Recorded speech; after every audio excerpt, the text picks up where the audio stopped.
جزء تاني من الخواطر الليلية هقوله بالراحة جدا، وهبدأ تاني الفيديو بصباح الخير أو مساء الخير حسب أنت بتشوف الفيديو ده إمتى. جماعة إحنا لازم نفهم كويس قوي إن إحنا مش جهة تنفيذية، إحنا كأفراد في المجتمع ما إحناش جهة تنفيذية. لا أنت يعني عايز تتكلم دين، عايز تتكلم سياسة، عايز تتكلم عرف، ما أنتش جهة تنفيذية. فخليك في كوزك، خليك في حالك، خليك في حال أهلك يعني بيتك، مالكش دعوة بره. ما تمشيش تقيم، انت مش مخرج قاعد فوق وانت كذا انت كذا انت كذا، انت مالكش دعوة. خليك في حال اللي خلفوك، ابوس ايدك. احنا مشكلتنا ان احنا بقينا كل واحد مركز براه وسايب جواه فيه ايه. وده على فكرة لا دين ولا اخلاق، وكلاحة يعني، ده غتاتة، ده رزالة كده منك وتقلع على المجتمع ان انت قاعد بتقيم دي لابسة كذا، ده لابس كذا. مره رحت للدكتور، احكي لكم الموقف ده. مره رحت للدكتور، دكتور باطنه، في نص الكشف كده قال لي انت بتصلي؟ انا بصلي الحمد لله من وانا في ابتدائي، يعني احنا الصلاه دي عندنا اساسيه في البيت. فبصيت له كده قلت له هتفرق في العلاج يا دكتور؟ قال لي رد عليا. في دكاتره كده اتيتيودها بتبقى متعصبه، ما اعرفش ايه، تخش للدكتور عنده حته كده، انا دكتور يالا، فانت لو دكتور انا مهندس يالا، فاهم؟ فمش هننفع. قال لي انت ما قلت له يا عم انا ما بصليش. لا لازم تصلي، ما دي وساخ. ورحت متخانق، كانت خناقه كبيره يعني، كانت خناقه كبيره قوي مع الدكتور. مش عايز اقول ان الدكاتره كده، لان تلاقي النقابه رفع علينا قضيه. انا قصدي على الدكتور ده، كان اسمه دكتور انيس. ما هو برضه ما فيش حد يبقى اسمه انيس، يعني انا لو هستلمك هسلخك بس. فانت كده مثلا لو انا ضعيف ولا انا مش متربي كويس، انت هنت نفسك وفي نفس الوقت كرهتني في المسلمين كلهم باللي انت بتعمله. انت بتريبريزنت صوره وحشه، فخليك في نفسك يا انيس. صلي انت، خليني اتعلم منك جمالك لما شفتك بتصلي مثلا. فاللي عايز اقوله تاني، انت كبني ادم يا متفرج يا جميل او يا متفرجه يا جميله، مش جهه تنفيذيه. الا لما تلاقي ظلم انت جهه تنفيذيه. تاني ارجع اقول الحديث تاني، من راى منكم منكرا فليغيره بيده، فان لم يستطع فبلسانه، فان لم يستطع فبقلبه، ذلك اضعف الايمان. فانت لا تستطيع. ليه؟ لان في البلد في جهات تنفيذيه، في شرطه وجيش، دول تنفيذيه، في قضاء، دول الثلاث جهات التنفيذيه. فانت مالكش حاجه، مالكش حجه، مش جهه تنفيذيه. فخليك انت الجود اكزامبل، يعني خلي الناس تقتدي بيك، وما تكرهش الناس في عيشتها. عشان احنا بجد خلاص فكره اللي بيحكم دي لابسه كذا، ده بيصرف فلوسه على كذا. انا مره قابلني راجل في الاسانسير، معلش هو فيديو القصص. انا مره قابلني راجل في اسانسير عمارتنا في الكويت مصري، قال لي على فكره الجيران بيشتكوا منك قوي. قلت له ليه؟ قال لي عشان انت مربي كلب.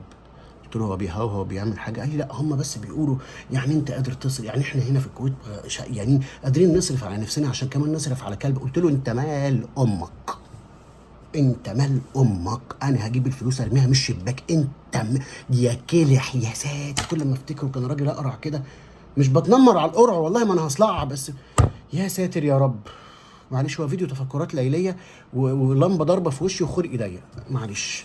فاللي عايز اقوله تاني، انت مش جهه تنفيذيه ولا جهه تطلق احكام. انت فيك، بص بقى، بص لي في عينيا، لوك ات ماي ايز، بص لي في عينيا. انت مش جهه تنفيذيه. ليه؟ لان انت فيك العبر. انت مش جهه تقعد تحكم على الناس وتعدل سلوكها. ليه؟ عشان انت فيك العبر. فهتعمل ايه انت في العبر اللي فيك؟ هتروح تعالجها، هتقعد تفكر انا فيا ايه، عندك ايه مشاكلك. انت طبقي؟ طبقي. انت عنصري؟ عنصري. انت بتفرق؟ بتفرق، وانا وانت عارفين ان انت بتفرق. انت بتقعد تحكم دي لابسه ايه، ده صلى، ده ما صلاش، ده شرب، ده ما شربش، ده بيسمع مزيكا، لا ده ما بيسمعش، ده مربي في بيته كلب، ده مربي في بيته قطه، ده مربي في بيته معزه، ده مش متربي، ده مش مربي حد. طب فلوسه بدل ما تصرفها على الكلاب اصرفها على اليتامى. ده انت ما تعرفش. مش عايز اقول انت حمار ما تعرفش، انت بس ما تعرفش. فارجوك كفايه ان انت قاعد ماسك مسدس بيو حكم بيو حكم بيو حكم. تيجي بقى تبص على نفسك تلاقي نفسك كتله معقده مليئه بالكلاكيع والعقد اللي خلاص عفى عليها الزمن لدرجه ان انت ما بقتش شايفها. فالناس قرفت يا حبيبي. ما تكرهش الناس في اليوم اللي شافت خلقتك فيه على الصبح.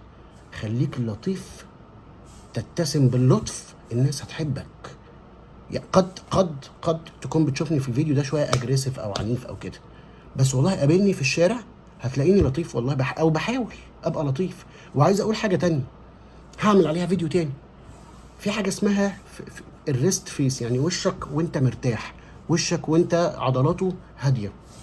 بص كده معايا وابقى بص في المرايه، انا ده وشي هو مرتاح، شكلي قرفان، شكلي قرفان وانا وشي مرتاح، والله انا ما قرفان، بس انا شكلي كده. فما تاخدهاش ان انا شايف نفسي او انا والله ولا احنا ولا حاجه، والله العظيم. عارف انت الحمد لله رب العالمين، ربنا كرمني ان انا السنه دي بس سافرت حوالي 11 بلد. اللي اتعلمته حاجه واحده، ان احنا نقطه في بحر كبير، وكل بقى واحد حواليا شايف نفسه اللي جابته ما جابتش غيره. لو طلع بره اقسم بالله يعرف قد ايه احنا لسه بدري، ولسه محتاجين نتعلم، ومحتاجين نتثقف، ومحتاجين نهدى ونوطي صوتنا في الاماكن العامه، ولما ناكل في حته نرمي الطبق ونستنى الاشاره تعدي، وما نتكلحش على الناس. عندنا شعور بالاستحقاقيه ممل موت، ممل موت. فدي خواطر ليليه عايز اقولها لك، وعايز اقول لك اهدى على نفسك، اهدى ارجوك، اهدى وحياة ابوك اهدى، والله القرفان.